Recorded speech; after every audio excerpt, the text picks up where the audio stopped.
monde, bienvenue dans cette vidéo. Alors je vais essayer de vous expliquer les bases pour faire de jolis portraits. Je vais essayer, sachant que moi je me suis jamais préoccupée de la technique. Voilà, ça c'est dit. Donc si je me suis préoccupée de certaines choses, bah, je vais vous en parler après en fait. Et ouais, un minimum de choses, un minimum de technique, mais vraiment le strict minimum. Donc déjà, moi, quand j'ai commencé le portrait, j'ai jamais été tout automatique, enfin du moins sur celui-ci. Je me suis mis directement en mode AV, donc priorité ouverture. Moi, il est sélectionné, c'est le deuxième.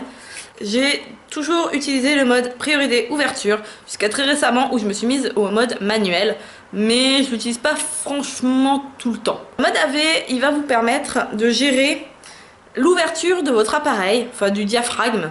Donc ici à l'intérieur, mais je vous ferai pas de dessin, bah, je suis pas douée. Et donc le diaphragme et du coup la profondeur de champ, si votre arrière-plan sera flou ou pas. Voilà, la netteté de l'arrière-plan, c'est la même. Du coup, vous allez gérer que ça. Lui, il gérera les ISO. Donc ça, les ISO, pour l'instant, on n'en parle pas.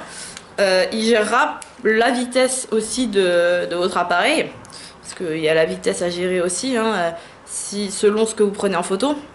Mais là, pour un portrait statique, on ne va pas en parler, il n'y a pas forcément besoin de gérer ça.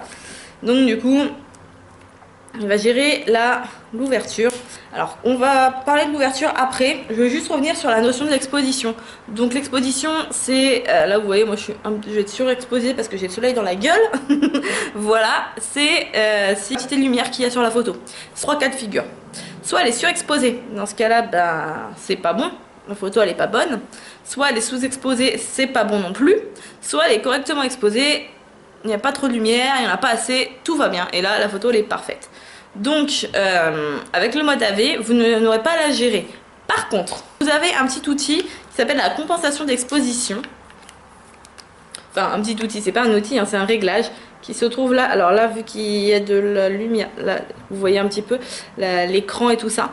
Et en fait, vous pourrez le régler avec une touche, en fait. Je disais, la compensation d'exposition, si jamais c'est sous-exposé ou surexposé, vous l'utilisez pour compenser et pour que votre photo soit bien exposée. Ce petit réglage, vous l'utilisez avant de faire la photo, au moment où vous allez faire la mise au point, par exemple. C'est pas un truc que vous faites en retouche, hein. On va parler de la mise au point aussi, tant qu'on y est. Parce que la mise au point, c'est hyper important en portrait. Il faut faire la mise au point sur le regard, sur les yeux. Et que le regard soit vraiment bien net. Alors comme j'ai le soleil dans la tronche, voilà, j'ai les yeux à moitié fermés. Donc du coup, vous avez donc, le viseur. Et dans le viseur, vous allez avoir des petits points que vous pouvez régler. Alors moi, c'est ici. Les collimateurs, les petits points, c'est des collimateurs. Plus votre appareil est perfectionné, plus vous en avez. Moi, c'est un bas de gamme, donc j'ai, je crois, 2, 3, 4, 5, 6, 7, 8, 9. J'ai 9 collimateurs. Mais du coup, vous pouvez les régler. Soit vous voulez, en fait, une sélection manuelle. C'est les collimateurs de l'autofocus. Parce que c'est lui qui fait la mise au point, même si... Enfin, vous déclenchez à mi-course pour faire votre mise au point, mais c'est l'appareil qui la gère, la mise au point, c'est pas vous.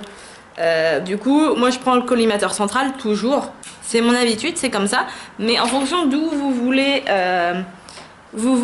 faire votre mise au point, si c'est à gauche, à droite, vous pouvez sélectionner à gauche, à droite. Et ça sera plus net soit à gauche, soit à droite. Vous voyez ce que je veux dire? C'est en fonction de quel collimateur vous choisissez, quel petit point, que vous aurez la netteté. Moi je prends le collimateur central. Sachant que après c'est moi qui bouge quand j'ai fait ma mise au point, c'est moi qui bouge mon appareil pour faire ma scène en fait, tout simplement. Donc voilà pour la mise au point. La mise au point, l'autofocus, il est là aussi, hein. C'est AF, autofocus. L'autre est MF, c'est mise au point manuel et en fait il faudra bouger ça. Mais je pense que c'est plus précis en autofocus. Enfin pour moi c'est plus précis en autofocus. Quoique dans certains cas non. Mais bon, moi j'ai jamais réussi à gérer le manuel. Donc ce côté manuel j'ai jamais réussi à le gérer du tout. Donc voilà, pour la mise au point. Je vais revenir sur la lumière du coup. Pas par rapport à l'exposition, mais quelle lumière vous utilisez. Je vous conseille d'apprendre à gérer la lumière naturelle dès le départ. Là j'ai du soleil, honnêtement. C'est pas le meilleur moment parce que je fais ma vidéo, il est 15h et des bananes, 15h25. C'est pas forcément le meilleur moment pour faire un shooting. Moi j'ai toujours fait l'après-midi, hein, cela dit en passant. Mais je me mets jamais en plein soleil. Je mets jamais mon modèle en plein soleil, et moi non plus. évitez de vous mettre, enfin sauf si vous voulez un rendu spécifique, hein, mais pour un portrait de base, ne vous mettez pas à contre-jour, c'est-à-dire vous face au soleil. Faut que vous soyez dos au soleil et que ce soit votre modèle qui soit face au soleil si jamais vous faites des photos en plein soleil. Le problème, c'est que vous aurez des ombres dures que le photographe, oui bien sûr, que le modèle aura les yeux fermés, comme c'est mon cas à moitié là, et voilà, ça sera les petits soucis du soleil. Donc vaut mieux privilégier un temps ombragé, enfin nuageux pardon, ou soit très tôt le matin au lever du soleil, soit vers 6 h du soir pour le coucher du soleil, voire plus tard en été, d'accord? C'est là où les lumières sont les plus douces et les plus diffuses, pour que ça soit moins dur, on va dire, les ombres soient moins dures, ça soit moins... Après, il y en a qui gèrent très bien hein, le plein soleil, hein. Perso, c'est un style, ça dépend vraiment aussi du style que vous voulez avoir. Donc, essayez plusieurs types de prises de vue aussi. Plus proche, plus loin, en haut, en bas, enfin... Essayez plein de choses, essayez. Pour la prise de vue, il faut essayer les choses. En ouvrant beaucoup, en fermant beaucoup, pour voir ce que vous préférez. Si vous préférez quand vous avez un beau bokeh derrière-plan, ou si vous voulez que le sujet ne se détache pas, ou voilà. Essayez, vous allez trouver ce qui vous plaît, ce qui fera pour vous une bonne photo. Parce qu'on a aussi pas tous les mêmes façons de penser sur la photo. Il y en a, il faut que la technique soit parfaite. Moi, il faut qu'il y ait de l'émotion aussi. S'il n'y a pas d'émotion, pour moi, c'est pas une bonne photo. Voilà. Donc ça veut dire qu'il faut aussi que vous appreniez à utiliser votre œil de photographe. On reviendra dans la prochaine vidéo de ça, d'accord? Parce que ça sera plus la partie créative, ça on fera à un autre moment. Le matériel pour débuter. Vous n'avez pas besoin de flash, forcément. Si je vous dis de faire en lumière naturelle, vous n'avez pas forcément besoin de flash. Hein. Pas besoin de vous encombrer avec des réflecteurs de lumière, parce que sinon il faut des assistants aussi. Hein. Vous commencez la photo, vous embêtez pas, ça ne sert à rien. Donc, du coup, je disais, pour le matériel, votre boîtier, logique. Ça c'est logique. Un trépied éventuellement si vous voulez faire des autoportraits ou des photos de nature mais qui nécessitent de poser, de pas du tout bouger. Il faut un ou deux objectifs. Pour le portrait, si vous avez acheté votre appareil en kit, c'est-à-dire soit avec le grand angle 24-55, vous pouvez l'utiliser mais c'est pas le top parce qu'en plus de ça il déforme donc c'est pas forcément le mieux pour du portrait. Vous n'arriverez pas à avoir un excellent... Enfin, tout dépend ce que vous souhaitez, hein. Mais vous n'aurez pas un merveilleux rendu de bokeh ou ce genre de choses. Parce qu'en plus, ils ouvrent pas beaucoup. Enfin, l'ouverture max, c'est du 4.5. Donc, ça va pas être forcément le mieux. Par contre, si vous avez genre ce type de silhouette, donc celui-là, c'est un 75-300 mm de chez Canon. Disons un... téléobjectif, j'oublie les mots des fois. C'est un téléobjectif et il est pas mal pour du portrait rapproché. Franchement, il est pas mal du tout. Rapproché, je veux dire le buste. Hein, vous n'aurez pas du pied. Vous pouvez avoir du pied avec, hein, mais je sais même plus comment j'ai fait si j'en ai fait un jour dans ma vie. Parce que j'ai commencé avec celui-là, moi, vous voyez. Le portrait, j'ai tout de suite commencé avec. Encombrant, il est gros. Ça, je suis d'accord avec vous. Mais déjà, pour commencer, pour tester, c'est pas mal. Un tout petit, c'est le 50 mm. Moi, c'est un 1.8. C'est, disons, l'objectif de base du portrait, que ce soit extérieur ou intérieur. Ah oui, le 75-300 en intérieur, c'est un peu plus tendu.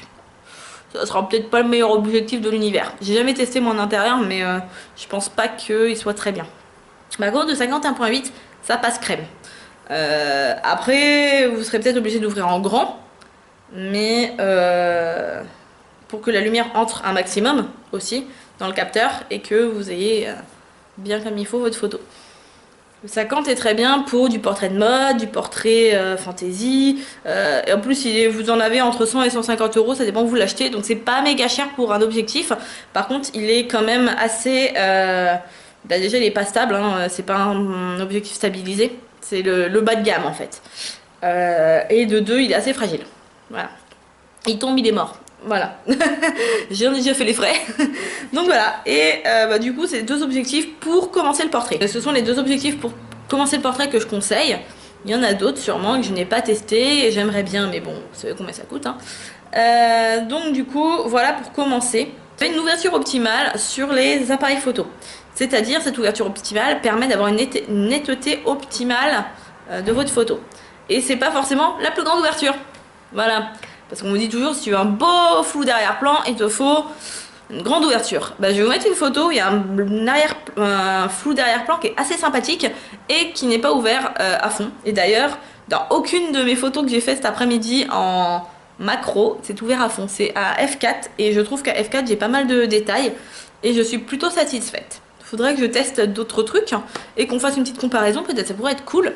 Mais du coup, voilà, voilà, vous avez une ouverture optimale, à vous de la trouver parce que ça change en fonction des objectifs. Cette vidéo, je vais m'arrêter là. Dites-moi en commentaire quel genre de vidéo vous voudriez.